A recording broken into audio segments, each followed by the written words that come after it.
Okay, thank you very much, Johannes, for the kind introduction, and also welcome back from my side. So how did I end up as an IEM modeler?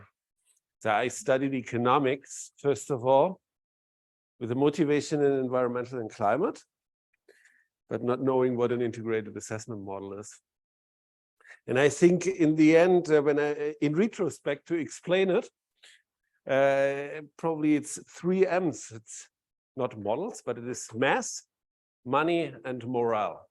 And I think these 3 things put together into a framework. This is what a integrated assessment model basically is about, because we are talking about huge masses of CO2 and energy. We talk about a hell lot of money, and in the end also why doing all that, and this has to do with the morality. So I started integrated assessment modeling back in 1999 with my diploma thesis with the DICE model, and then moved on to set up the MIND model for the thesis in 2005 at PIC. Then moved further to implement the REMIND model. And then a lot of people came into this endeavor to join, and that grew and grew and grew. And so I'm now part, so to say, of the huge model that I started to create with also then the help of others. I'm doing more kind of research kind of stuff, less all the organization and the finance and the vacation filing, and this is not so much mine. So also I publish a lot, also with the PhD students I guiding, and we try to also add new methodologies to integrated assessment models. Yeah, and I mean the core, one of the cores, so to say, is energy system models, and talking a little about that. And also, thanks for the invitation, because this gives me the opportunity to cycle around here. This is the profile of the last Giro di Lombardia. And the lecture is also going to be some climbing, and then you get nice views. So we do some methodology, and then we show some results. And then we can see really, really nice places like Bellagio here. Hi, Zoe. This is also a very nice place, a little chapel, also in this direction.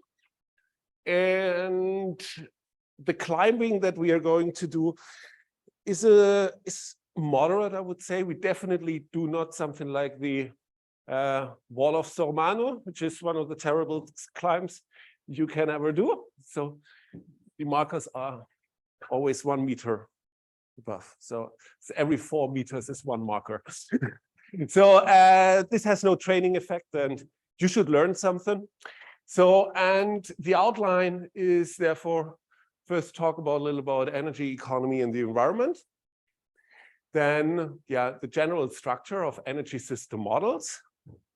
The mathematical structure, and there we start with the simplest of the simplest linear programming models. And then I show you how you can extend and expand that. Then we go nonlinear, so adding features that do not fit into the framework of a linear programming model.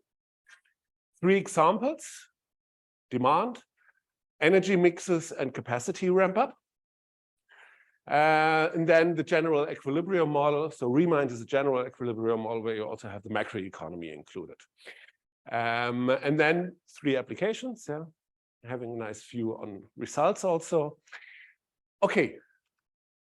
So, I mean, we have international inequality, and this is probably best shown in per capita incomes across regions. So we have here 5 world regions: the OECD, Asia, Latin America, Middle East, Africa, and reforming economies. And the OECD is way above all the others. So There's a little dip here, financial crisis. There's probably then now also a dip with the pandemic, but overall, the most important thing is there's a huge difference. And this is measured in MER, market exchange rates. We have emissions per capita. And there we see also the OECD is up here. This is the reforming economies. This is the huge slump down after the breakdown of the central planned economies. This is Asia. The increase here is mostly China. But you can see there's also still a huge difference. And when we look at the carbon productivity, so how much value do you produce out of a unit of CO2, here a ton, then you see also the OECD makes more value out of the resources that it uses. That conversely also means these economies are less dependent on fossil fuels. Yeah. So the income or the expenditure share that developing countries have to spend is higher than in the OECD countries.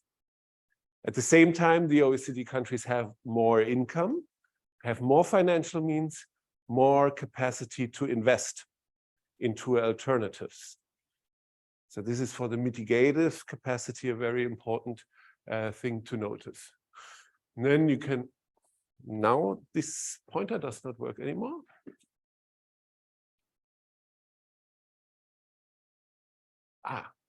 We can show this also in the final energy productivity, so how much US dollar per gigajoule.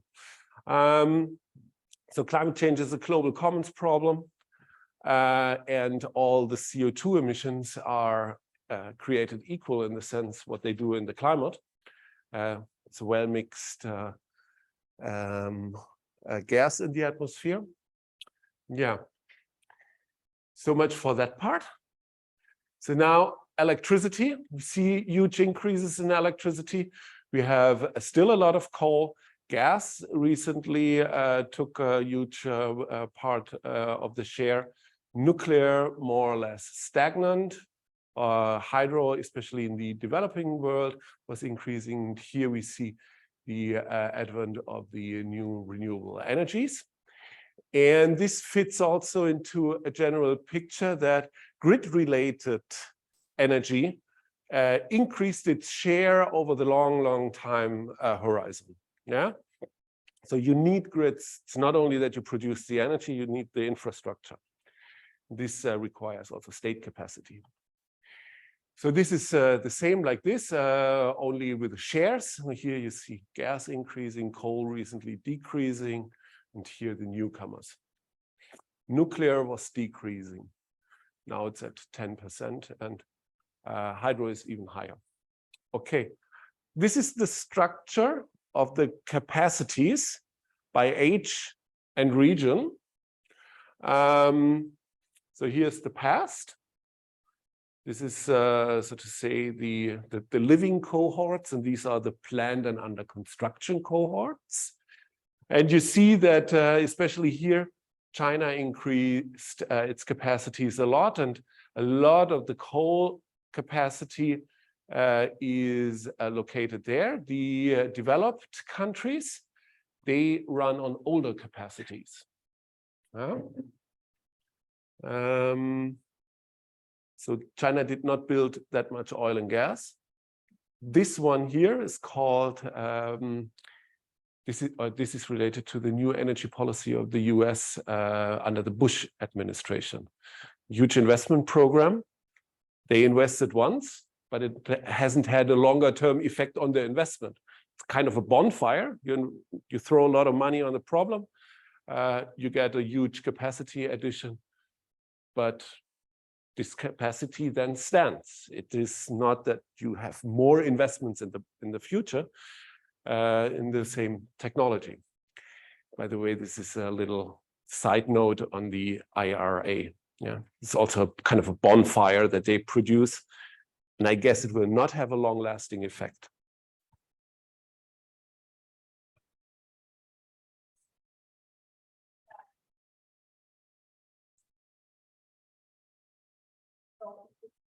explain what it is about and why do they not collaborate with the EU if both have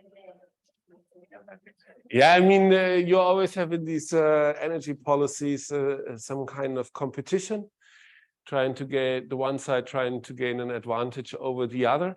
But the policy discussions, rather, I think when we come to Zoe's presentation, then we can discuss a little more policy. Yeah? Okay? All right. Oh, and this is important to understand the increase here. So you see for photovoltaics on and offshore wind, the investment costs per unit of capacity that you build. Yeah. And there is a huge decrease. Yeah. And when you make it comparable with fossil fuels, this is the gray bar here for orientation, there is a huge decrease. Yeah. And excuse me. No, this is the LCOE per megawatt hour. This is not the investment cost. The LCOE per megawatt hour, and this is the LCOE for fossil fuels, so oil and gas especially. And you can see that we are, so to say, already competitive with these technologies. Still, there's lots of coal in the pipeline, also contractual pipeline, planning pipeline, but on an LCOE basis, many of these projects seem to be kind of zombies. Yeah, they are, it's kind of dead coal walking. It's not competitive anymore, but it is pushed forward because it is in the pipeline. And this is the cumulative capacities that have been built. So what is behind here? And when you combine these two, you get a learning curve. So the more you build, the cheaper it gets. This is the learning curve. We come back to this later again. Okay, these are the global CO2 emissions from the IPCC report. That's a hell lot of work behind this figure. Many people working on that. And you will see in a second why. So the fossil fuel from industry and energy, they increased, and they increased also in share as compared with 30 years ago.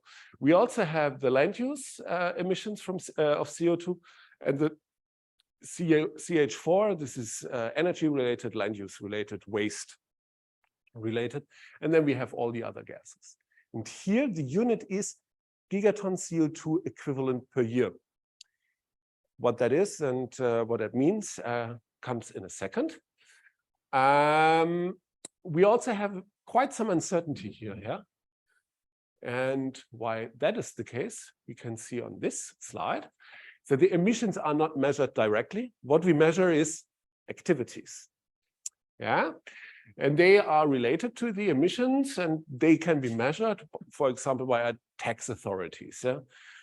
You consume electricity or you burn some fuel or something, and then you it's written down, and this can be measured and put together into a statistics.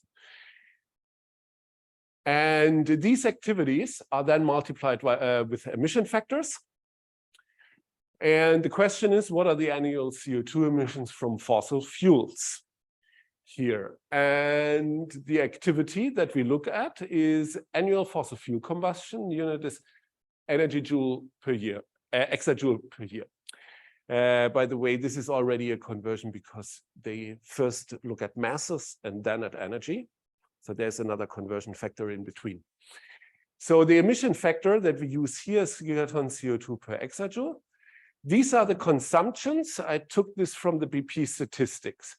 The BP statistics has 34 gigaton CO2. We have here the consumptions in exajoule. These are the carbon intensities. We multiply this with this, and then we get this result. And oops, this is a near 10% difference. Why? Well, how can that be? There's many reasons. These are standard values. There's exemptions. There's special cases because, for example, coal has a huge range. So this value has a huge error bar already, yeah, between lignite and hard coal and anthracite and whatever you have there. Also oil, there's very, very different kinds of oil that you can use. And another factor that is important, this is the industry sector. This is all energy used in the industry sector, and this is non-energy use. This is feedstocks for the chemical industry. Yeah, and the units here are the same. This is for different regions, and this is the black one here is for the chemical industries. There's also other sectors within the industry sector, and you can see that is quite something in comparison with these contributions. Yeah. And it's comparable, for example, here in the EU, the quantity is nearly as much as the electricity use in the industry sector. So, and these are not all combusted and oxidized and emitted into the atmosphere, and therefore not part of the emission statistics. The greenhouse gases, and how do we make them comparable? So we have atmospheric lifetimes. We can compute global warming potentials. This is the standard value, and these are the multipliers. These are the emissions in 2010. Now, when you multiply this with this, you get the gigaton CO2 equivalent. And the standard way to tax or price the non-CO2 emissions in integrated assessment models is simply to assume these global warming potentials with 100-year lifetime equivalents. And therefore, you get then the tax rates on these emissions. Yeah? So you have $100 per ton of CO2. You get 2,800 per ton of methane. Yeah? This is standard assumption nearly and applied in nearly all integrated assessment studies that you see. Okay. So, do you have questions up to here? Roberto wants to learn. Wonderful. In fact, just to make a comment, why you're using the GWP 28, which is from AR4? Because as of today in AR6, the GWT 100 for methane is 34. It's not 28 anymore, right? So I don't know if you, in Remind you have not updated your database, which is this. It should be updated. It's an old slide. Okay. Okay. Okay, thank you.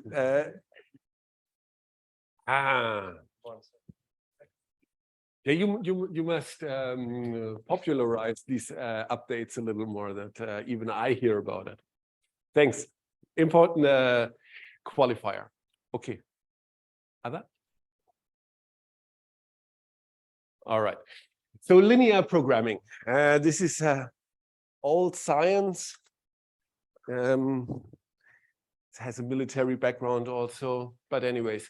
So this is the most standard form that you can apply basically to many, many different problems. So basically you minimize cost, and this is even static, no time included.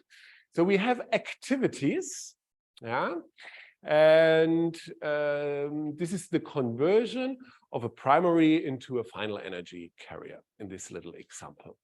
For example, from coal to electricity, from coal to heat, from gas to electricity, from gas to heat, you could think of. These are cost coefficients. You could think of LCOEs. And then we have,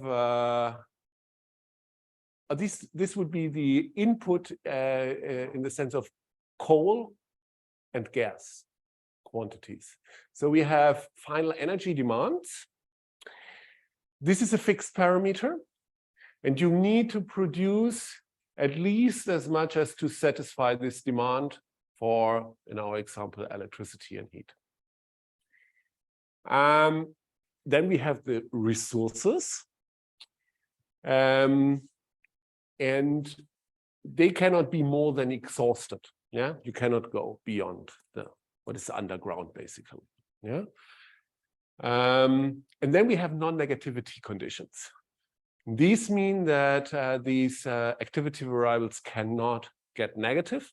So basically, you cannot produce coal in the sense that you put it under the ground. Yeah, you only can extract it, you cannot put it back. Okay. So we have here cost coefficients. These are conversion factors.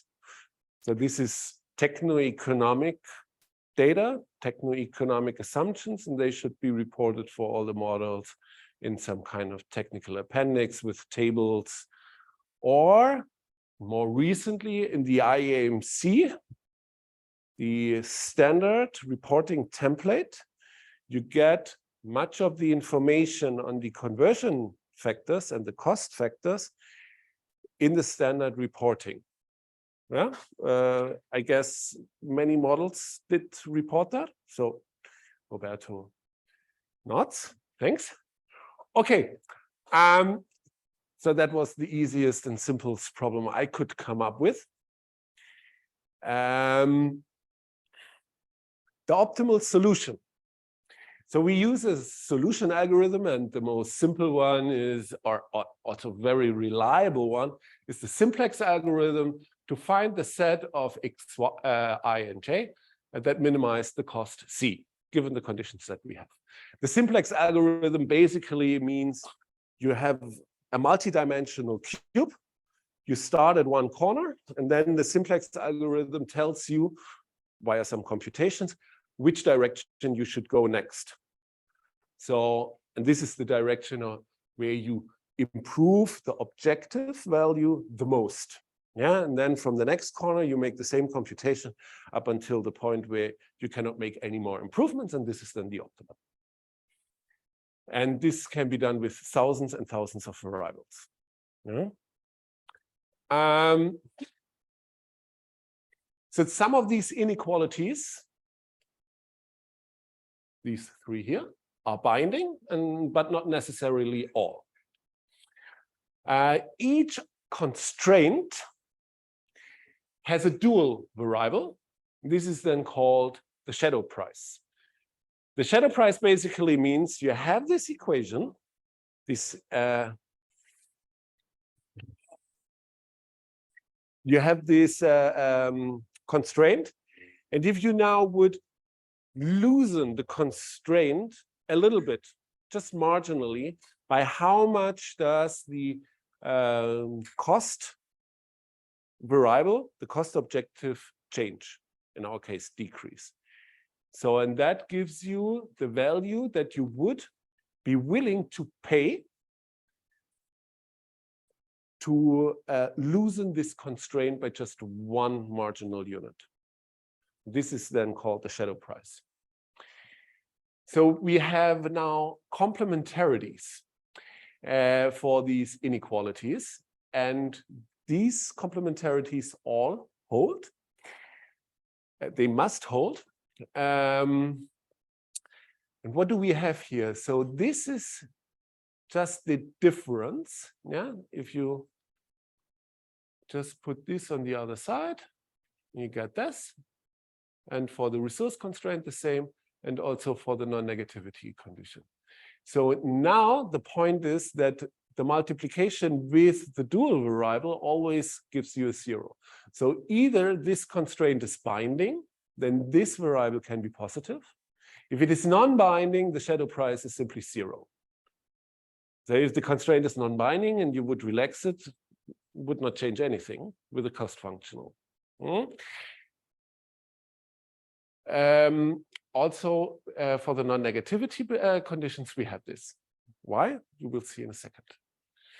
This is now a little example to give you an impression what that means. So here we have the primal variables, the quantities, and these are the dual variables, the prices. Yeah, this is for a very certain example from a remind run. The important thing is that you have here, for example, for the liquids, these prices that are associated with these quantities here. Yeah, so you have always the duality: prices and quantities, quantities and prices. Yeah. Okay. We come back to this later also. Okay, now the interpretation of the results. So the first thing is, if you find an optimal solution, then you already have a very important information. The problem is feasible. If the problem would be unfeasible, that would be very bad. And optimization algorithms are very, very good in testing the first question, is the problem feasible at all? With perspective on C1 scenarios, 1.5 with low or no overshoot, this is a very important and reasonable question.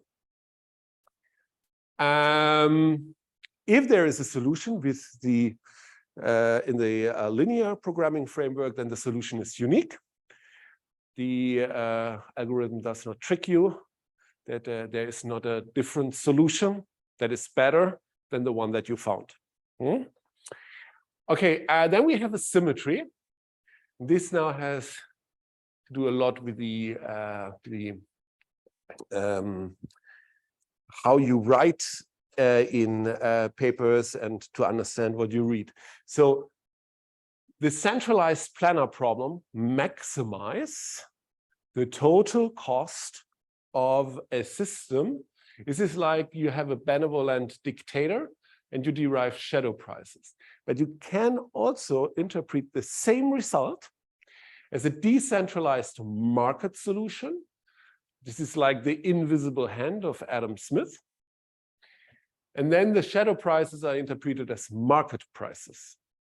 Yeah, because these guys are simply market constraints, the demand and the supply. And if they equal, then there's a positive price. Huh? Okay, to have this symmetry, the preconditions for a competitive market equilibrium need to be tested.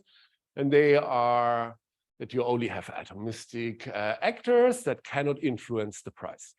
No OPEC, for example. Yeah, no state-owned enterprises, and so on.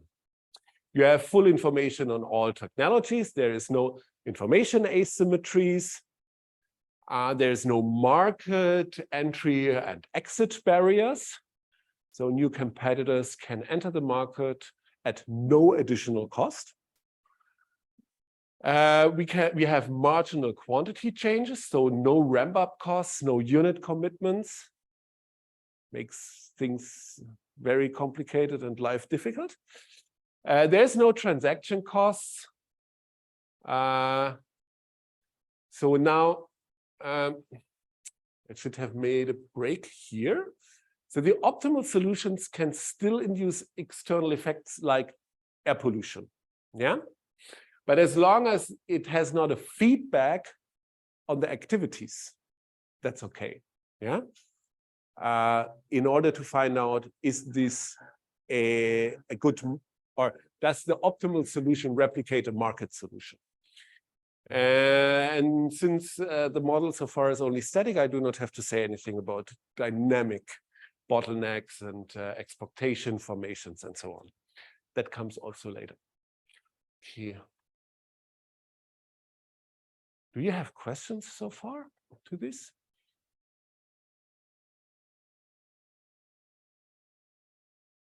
No? Wow. They can.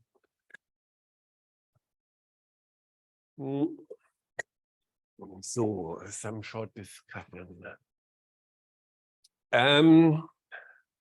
So this is, again, the standard format.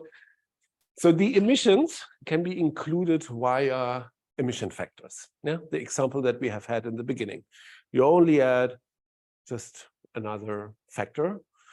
You define another equation and say, okay, all the emissions are made up of this contributions, and they are related to activities, to the axis. These guys here. We can add dynamics. You would simply add here a index for time. And then also you need to compute here a net present value with a discount rate. Okay. And then you can add exhaustible resources. Yeah. mineral resource can only be extracted, and then since it is finite, the corresponding constraint would also have a shadow price, a scarcity rent, it is called. We can add capacities. So you remember these coal power capacities? They can be added. So then you have kind of in time t, 2020, what are the capacities I have available from all the previous years? Yeah, this is then called vintaging. The structure that you saw would be the vintage structure of the capacities.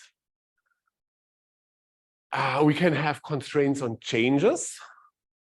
And we can have exogenous changes of technology and cost parameters.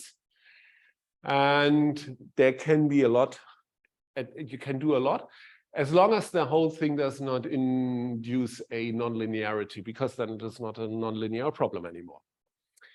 Okay, we can have different locations. We can have transport costs. We can simulate networks. This cannot be only be done for energy, but also for food and water and materials and what have you. Yeah. You can also include some behavioral factors, and we can analyze a broad set of policies, because we can put an extra price, a tax on some of the activities. That's a price instrument. Or we introduce additional constraints on emissions. Yeah, a carbon budget, for example. Yeah, and then you have an additional constraint, and this additional constraint has then again a shadow price. This is a quantity instrument. And in the instrument choice, and I guess Zoe's going to tell us a little more about that. So you set prices, then you have reactions on the emissions, or you set the a constraint on the quantities, then you get a price endogenously. Yeah, it's the same dual relationship like with the prices and quantities I told you before. We can also have subsidies on certain activities. And in the linear programming framework, the dual variable of these non-negativity constraints is the minimum subsidy required to bring a technology or an activity into the market. Yeah. If the activity is competitive, so larger than 0, then you don't need any extra subsidy. So the extra subsidy is simply 0, because it is already applied. So the whole thing is, so this is a simple example, but basically it's a very information and data demanding method.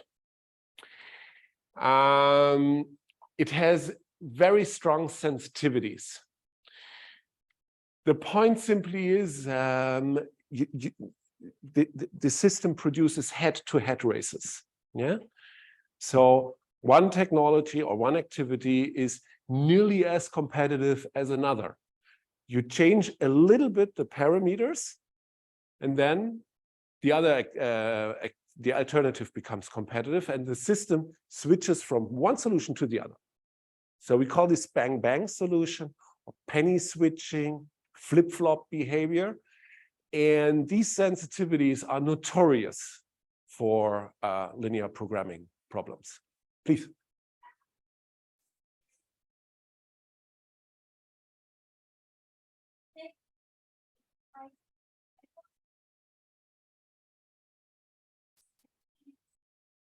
Example of the constraint. Each time you set one another one constraint, right? Yeah. According to us, like you said, for example, you set a constraint about pollution, about subsidy, about yeah.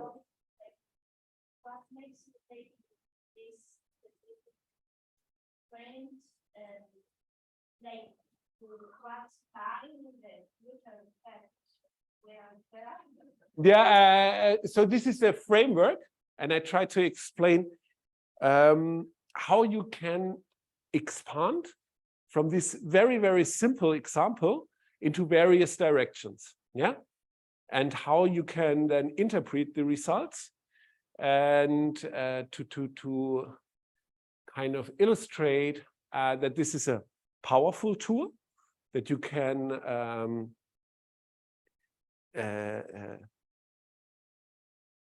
the special case I have here, you can generalize and you can expand it in various directions. And the list that I try to give here is to give you an intuition in which direction you can do this and what the consequences are. It's not that I say you should do this or you should do that. This is, so to say, the portfolio, the alternatives that you have when you use and develop this tool. And now we come to the problems.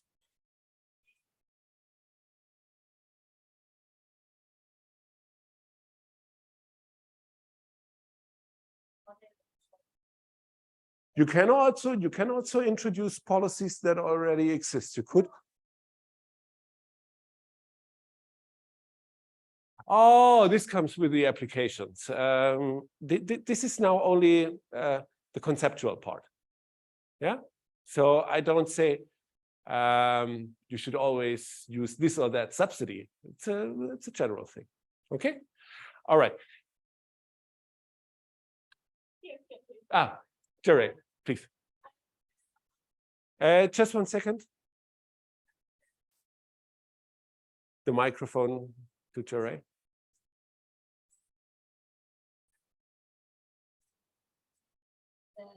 Tax applied to some primary energy because prices are not explicitly here, and I wonder how, like, the central planners see that the relative price changes and how it will optimize this.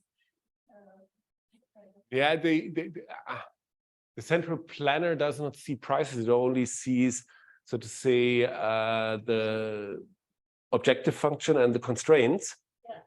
And then searches for the solution that minimizes the objective function, and then we can derive from this optimal solution the shadow prices. So the problem as such does only have cost coefficients. Yeah, a subsidy would also be a kind of a negative cost that we can artificially introduce. Yeah, but that would not be. The setup of the problem does not include prices and relative prices. Simply not there.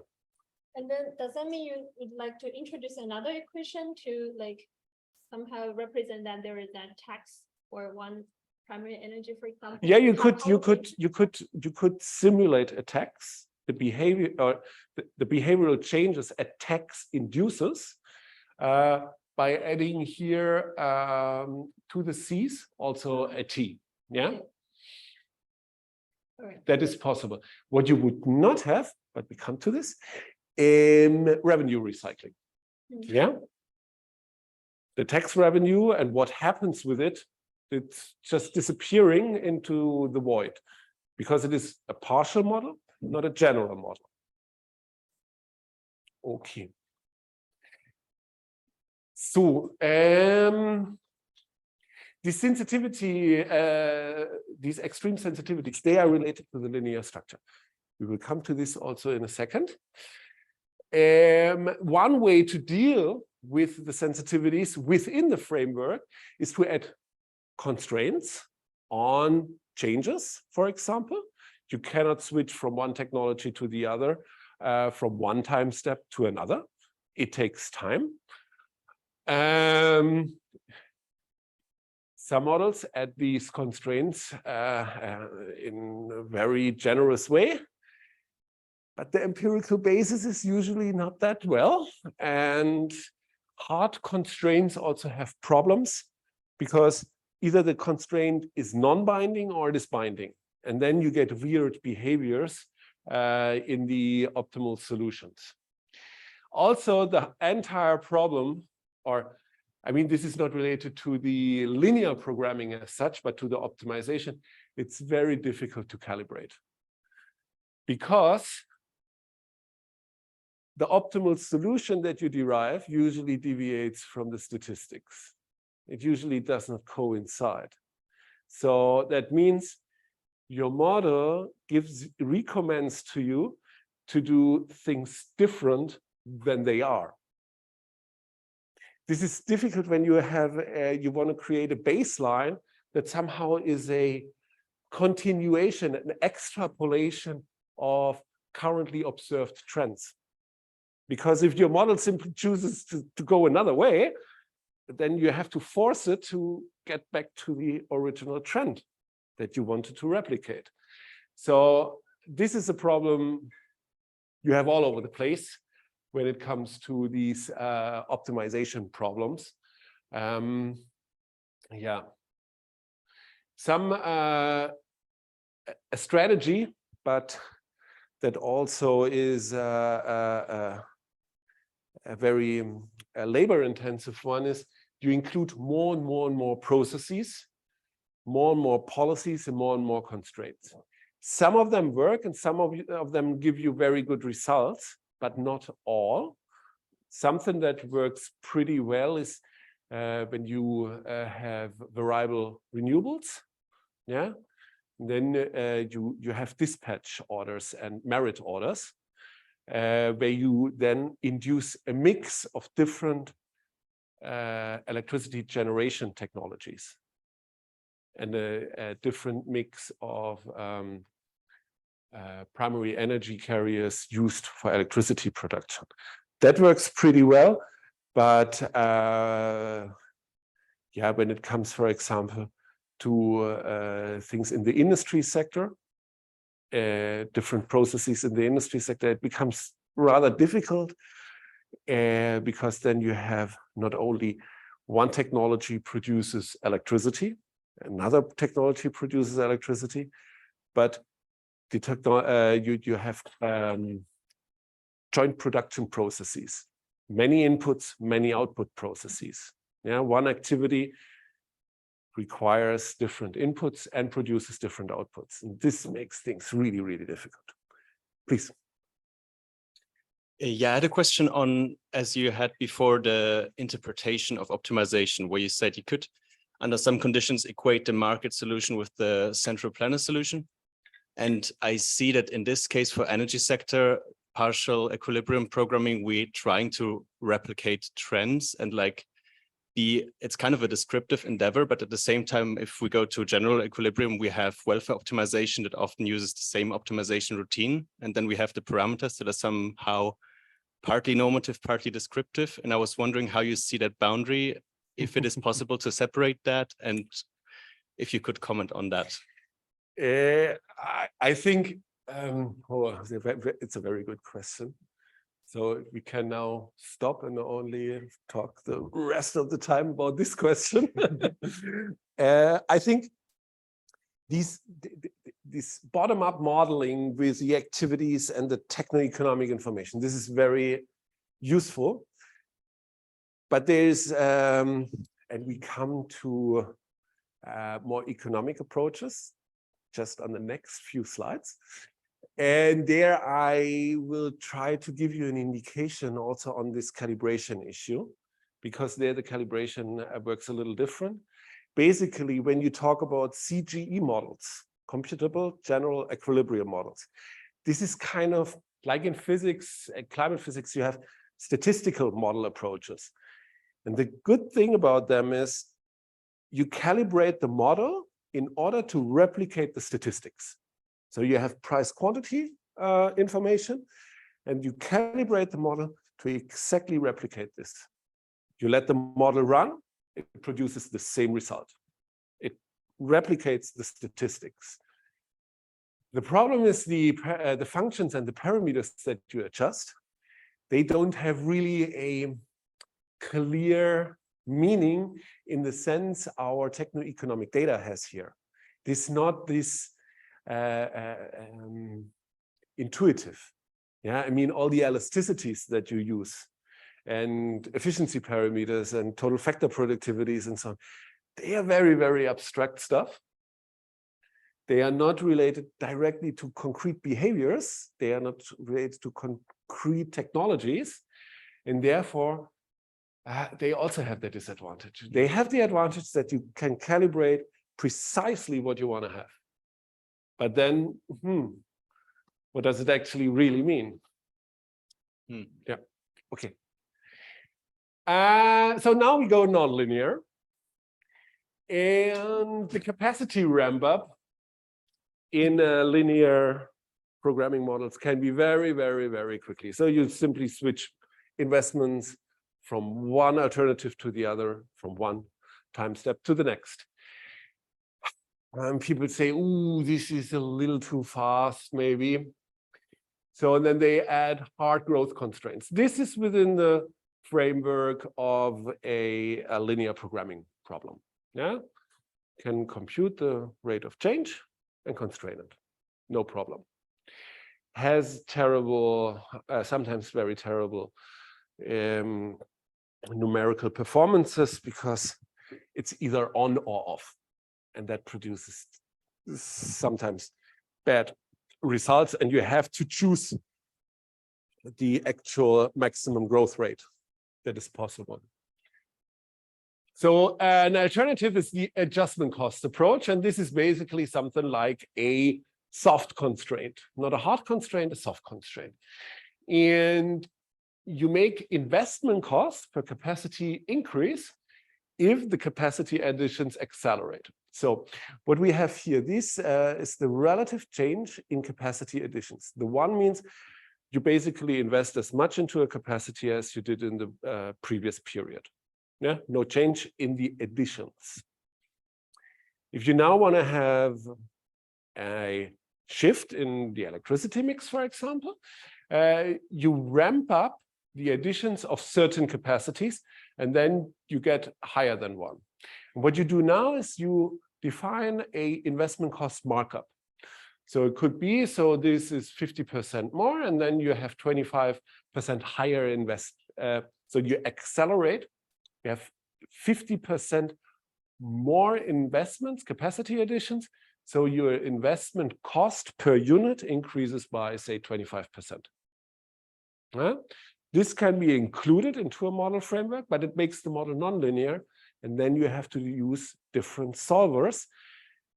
And they cannot handle that many variables.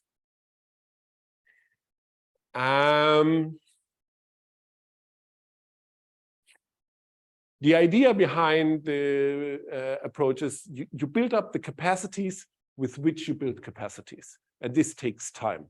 Yeah? This idea is replicated with this approach. Can also be interpreted as a dynamic supply function.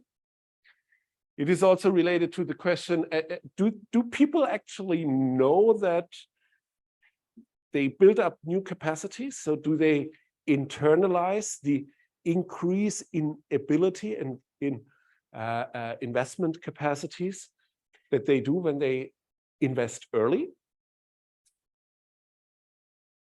That was probably a little too complicated.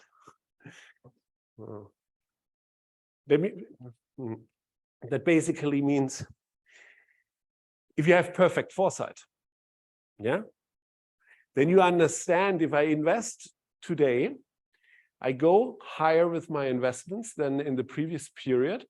I suffer a little, but I also gain maneuvering space in the next period. Yeah, because then I already have improved my the scale of investments that I can realize. This is a strategic investment, yeah? And this early investment requires that this kind of an intertemporal spillover is valued today, and this may also require an investment subsidy, yeah? Strategic industrial policies can be motivated by this. Okay.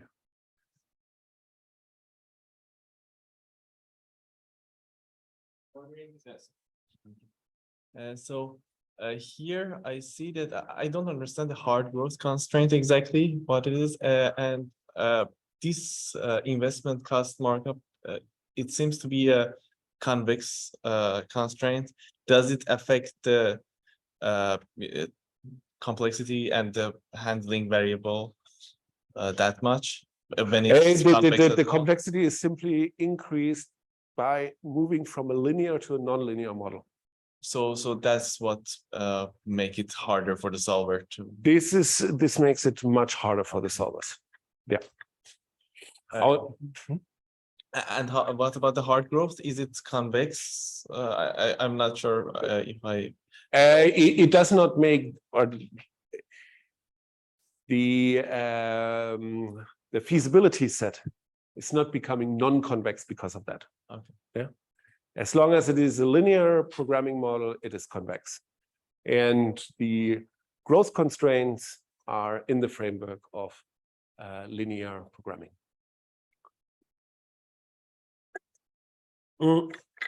I should also add that our colleagues from the econometric departments are a little lazy in estimating these supply functions.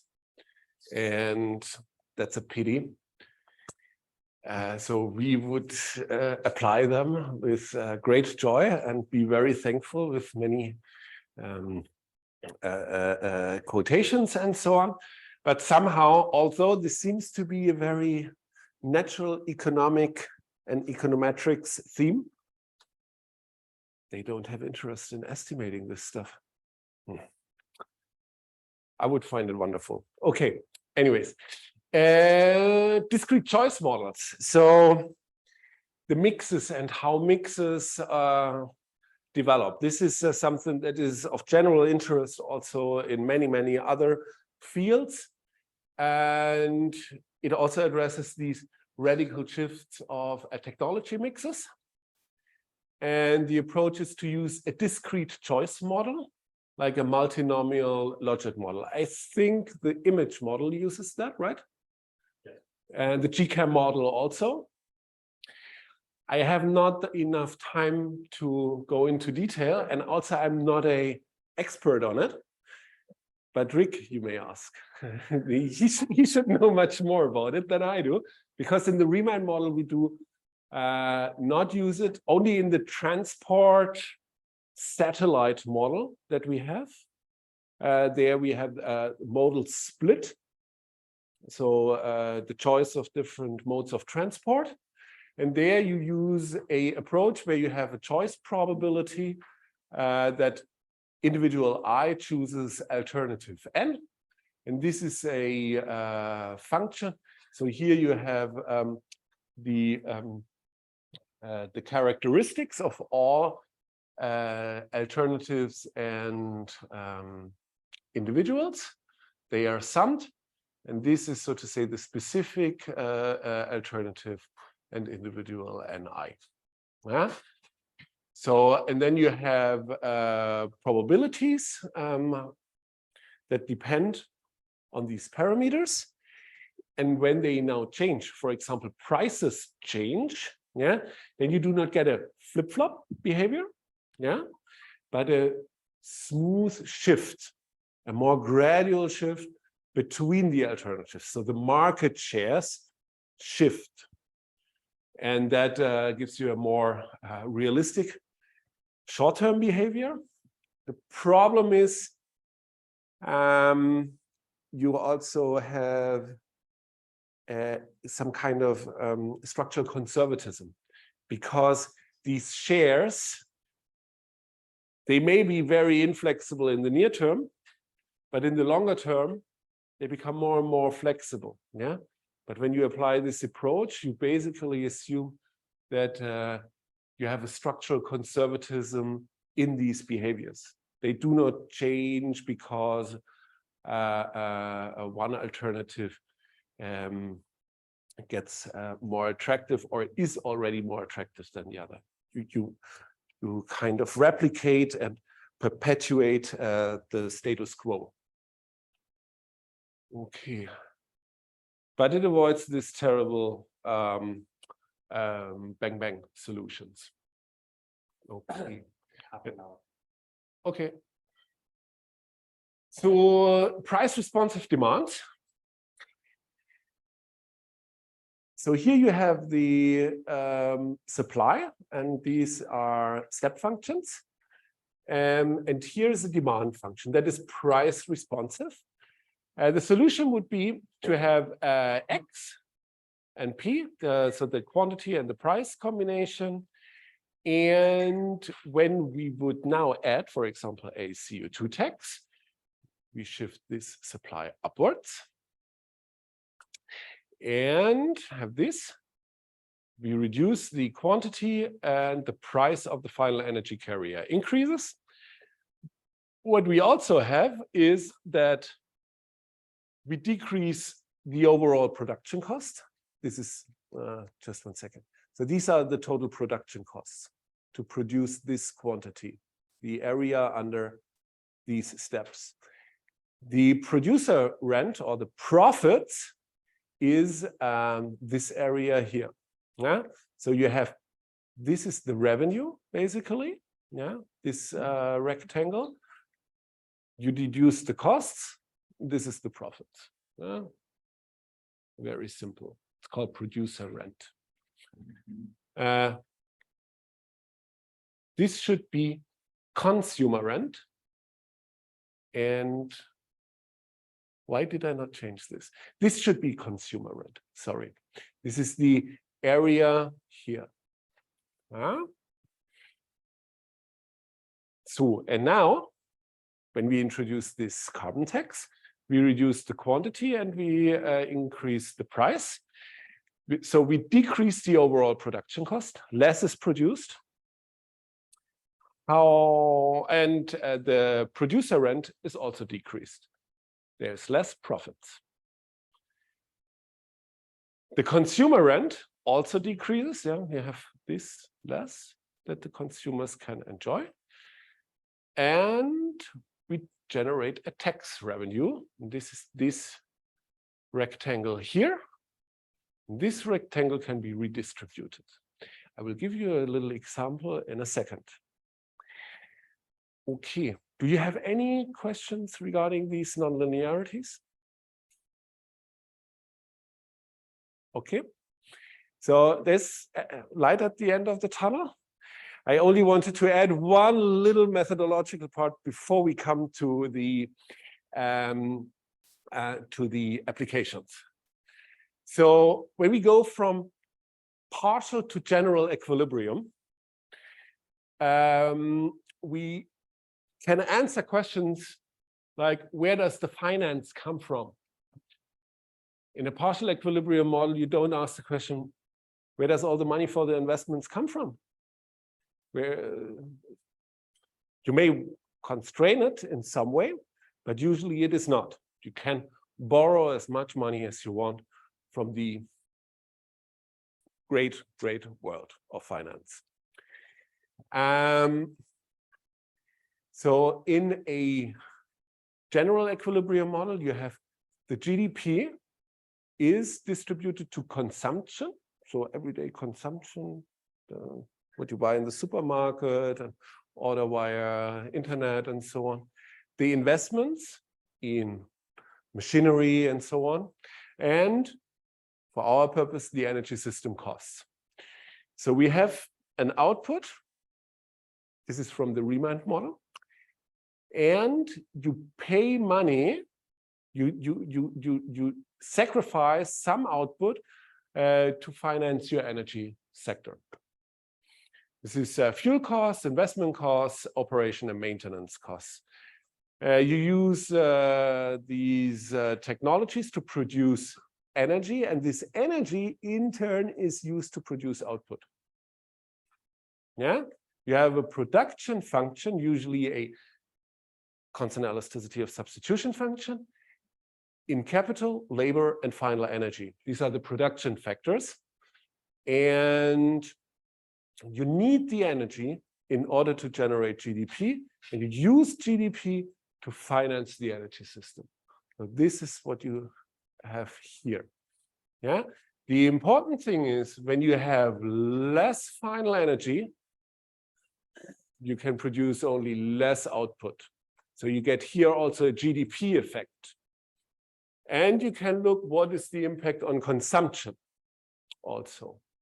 If you only look at the energy sector model, you cannot account for these macroeconomic changes, and they can be large. Also give you an example about that. Okay, now comes the beautiful outlooks. The gray theory is finished here. Bitte.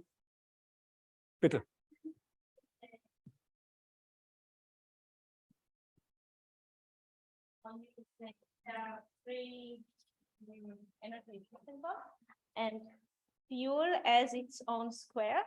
I wonder why only fuel and not also other costs like gas. Oh, fuel cost means gas, coal, biomass, uranium. Fuel cost means what you put in to a conversion system. Okay. All right. So climate change mitigation and fossil fuels, distributional impacts and political economy considerations. So we did a study that's already a little time ago. It's 2016 it was published. So this is the history, and these are the prices for coal, oil, and gas that we computed. The ranges has to do with prices in different locations because of transport costs. Transport costs are most significant for gas, not so much for oil. So what we did is we have a supply of oil, gas, and coal that is differentiated by costs. Yeah, these are the different grades. They all have different extraction costs. We have cheap oil and we have more expensive oil. And now the thing is that actually you would rather go first exhaust grade 1, then grade 2, then grade 3, 4, 5, and so on. Yeah. However, there's constraints, and that force you to extract all these different grades at the same time. And that means that you increase so the price for oil is not the average, but the most expensive grade that you have in production. Yeah, this is the price setting marginal oil deposit, not the average. If it would be the average, the high cost would make losses. They would stop production. But the price is oriented at the marginal cost. Okay, this produces here this increasing oil price.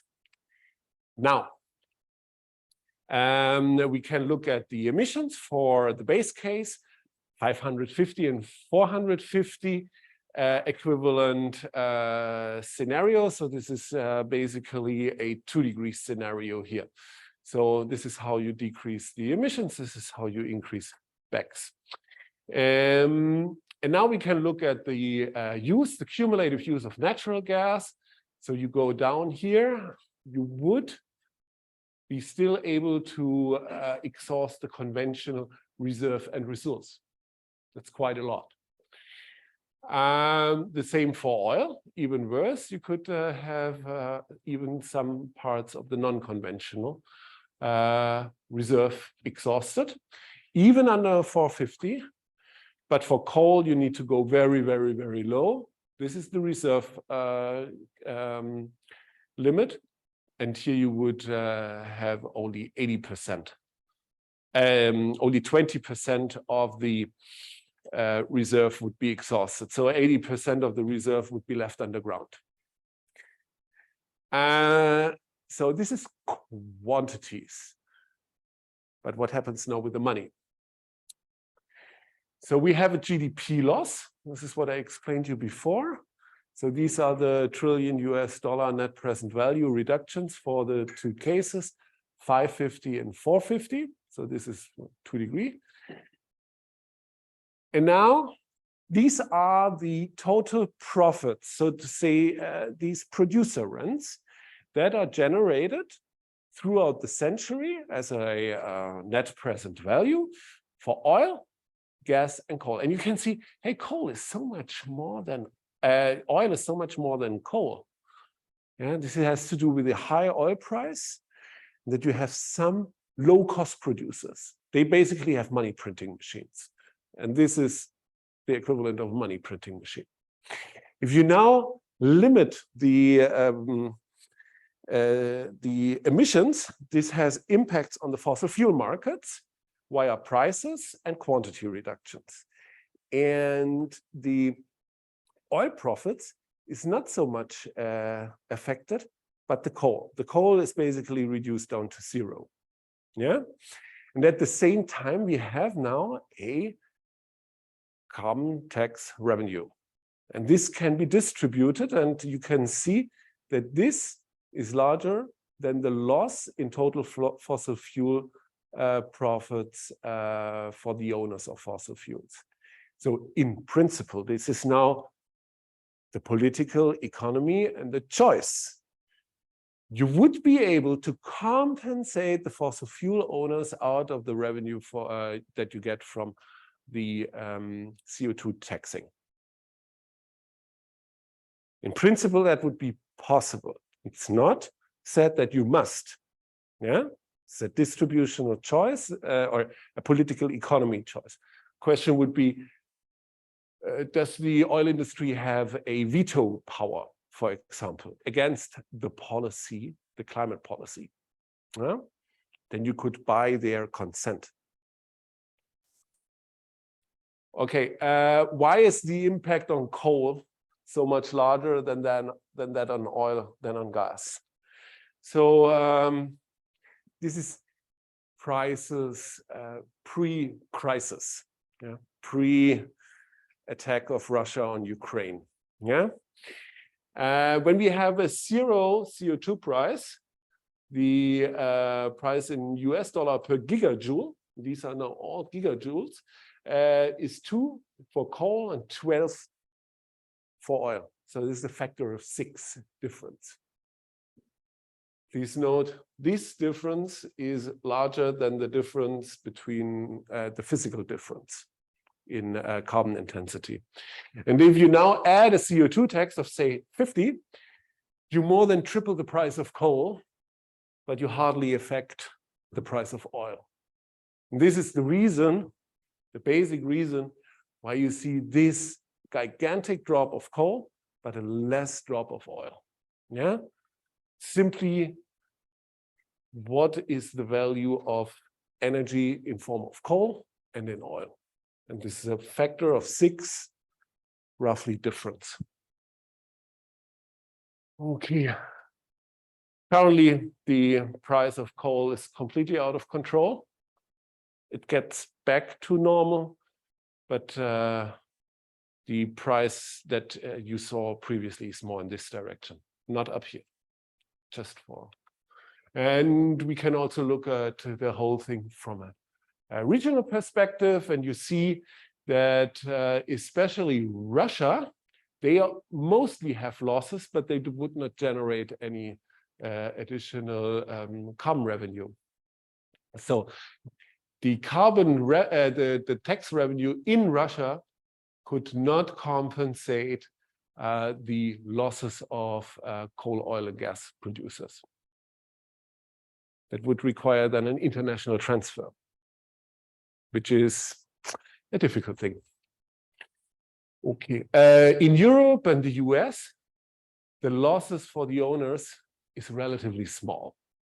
Yeah? Also in China, yeah, compared with the tax revenue, that is very, very small. Here, MEA, that is large. They still could compensate as a total MEA region. Yeah, okay.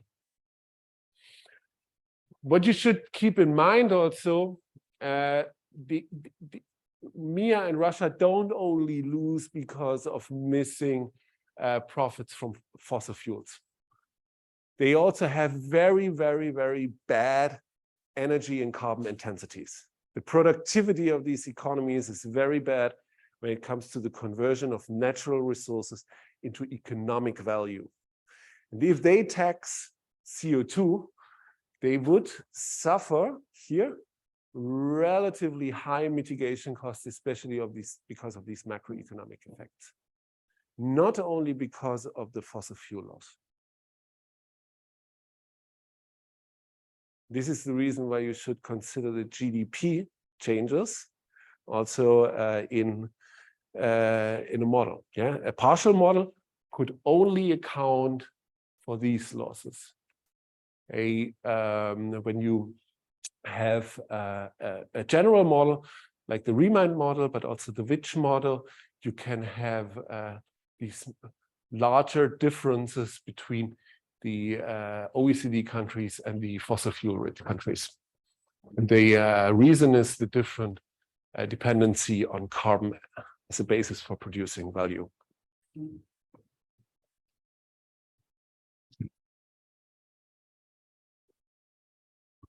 Let me add, let's say, a few comments to complicate your analysis. When you mention that issue of, for example, oil costs, and you associated oil costs only with different production costs. But in fact, let's say the price of oil is not only given by the cost of oil, but also by the quality of the oil. Yeah. So because the quality of the oil does have impact on the cost of refining that oil. So eventually you may decide to produce a costly oil, which is much cheaper to refine. In that case, depending upon on the profile of your demand, eventually you may look for a specific oil that's light, that is sweet, because you're more interested in jet oil, jet fuel, etc. This is one comment. Another comment, let's say, about, when you talk about, let's say, a carbon tax, you're assuming that that carbon tax will be, let's say, put on the oil cost. But eventually that carbon tax will be given to the oil byproducts. And in that case, basically you are affecting the margin of the refinery and not the margin of the oil producer. Also, and even to complicate even more, as eventually a carbon tax either can be, let's say, absorbed by the producer or the refiner, or being passed out to the consumer, affecting demand. So just so, I know, Nico, we don't have answers to all of this, just to show how complicated these issues are and how simplified our models are. Yeah, I mean, Roberto has many, many points. On the different qualities. So as long as the market is in a relatively calm situation, we are not talking about a stress situation where the prices go through the roof. In a relatively normal situation, you have differences in prices that you can relate to quality differences. The share of sulfur. And you know pretty well how much does it cost to get rid of the sulfur in the oil. $2 per barrel, $3 per barrel. This is about the range for the techno-economic costs to get rid of the sulfur. You look at the market for different qualities of oil, you see, hey, there's a price difference of $2 or $3. So it just reflects these costs that you need to bring them to the same quality level. The same goes with locations, but this does for the case of oil, this does not make a huge difference because it is very easily transportable. You have huge capacities for transport and so on. When it comes to the refineries, this makes things different because there you have bottleneck. And lower quality oils, so to say, have a longer residence time in the refinery. So in a stressed market situation where you have huge demand, you can also have huge supply, but the bottleneck would be the refineries. And the refineries would say, hey, we have so huge demand and the people want to have oil products, diesel and so on. So we can sell them more by buying better quality oil. So the price differences between different oil qualities gets larger and larger in these stress situations. And the value for high quality oils, Libya, for example, but not Saudi Arabia, and surely not Canada with their tar sands, just the consistency of a ice hockey puck. So they decrease in value. And you know you're in a in a situation of dense markets when the prices for the different oil qualities get larger and larger and do not reflect the techno-economic costs anymore. With the refineries, building new refineries is difficult. In OECD countries, near impossible. I think the last US refinery opened the same year I was born, in 1974. So they only change the refineries, they expand them, but a new refinery in an OECD country, this is that would be an adventure.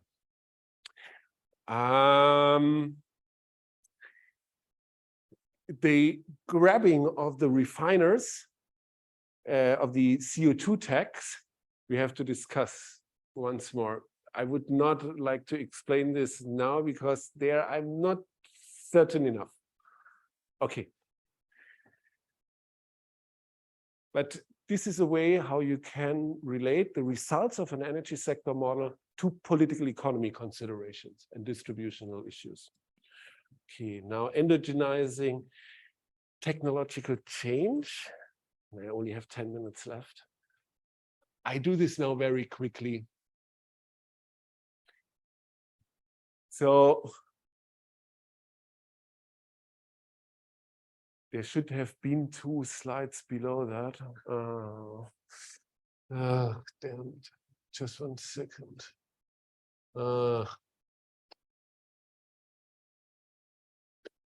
So there's something screwed in the presentation mode. What you should have seen here is over time, historically, we see increasing capacities of solar PV. And we know what the IEA and Greenpeace have forecasted in the past. And they were very conservative with the growth of the capacities of solar, also wind. Mostly they have had flat capacity development, so no new additions, basically. They were corrected by the course of events, because as we know, the capacities increased, and IEA and Greenpeace always revised and revised and revised the level upwards, but never the change. They only corrected for the level. And that upset a lot of people because IEA makes very important projections that are also relevant for the policymakers. This has to do with the financing of the IEA, because nation states demand expertise from the IEA, and then the states, the ministries, use this information for planning purposes.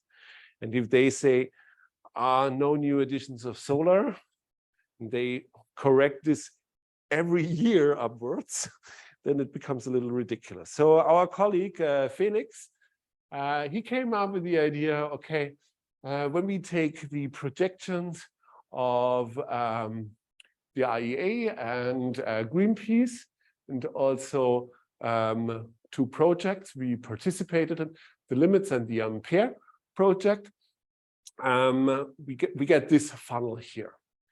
And then we have the Remind model that internalizes or it endogenizes the technological learning. Yeah, so the cost parameter changes depending on the cumulative investment in the past. You run down the learning curve as you invest. And then we have one important parameter, which is the floor cost. And this we varied. Currently, we revised it to 150 for solar PV, I think. The first number we used was 700. So that was also revised over the years, yeah, because technological progress outpaced our wildest expectations even, yeah. So this is, so to say, how low the cost can go as you learn. And 0 is, so to say, the lowest possible, yeah. And these are the 3 Riemann runs with the different floor costs. And this is the funnel for, if you extrapolate with the highest and lowest growth rate that has been observed, starting from the 2015 value. And yeah, you see that the Riemann model is still lagging behind the extrapolation of historic trends, but it is well above the previous model runs and the IEA Greenpeace expectations. And so to realize this investment, however, has to do with information and expectation formation. So if you know that your investment today has a reduction of cost in the future, you see this with foresight, then this is different as if you assume always the costs stay constant. Yeah, if you don't see the extra value that you have from investment. So you don't have only the capacity, but also the cost reduction realized in the future. Yeah, these are 2 very different ways to model things. And then you have different time horizons. And usually when people say myopic, they do not think it is the time horizon for investment decisions. Yeah. But usually they think, or they equate myopic with this adaptive thing. Yeah. And now the point is, when you have a long time horizon, even infinite, for the evaluation of the investment decision, but you have adaptive expectations, you have a recursive dynamic model, basically. So you always go one time step further and further and further, and you update the information. Yeah, you run down the learning curve. Every time you assume flat costs, if you invest, you update the new cost information in the next time step. Yeah, this is learning is a spillover over time that is not internalized, and you would need a subsidy, another policy instrument to induce this. If you have a perfect foresight model, then the internalization of this spillover has already happened, and the optimal solution already includes and internalizes the spillover. Okay.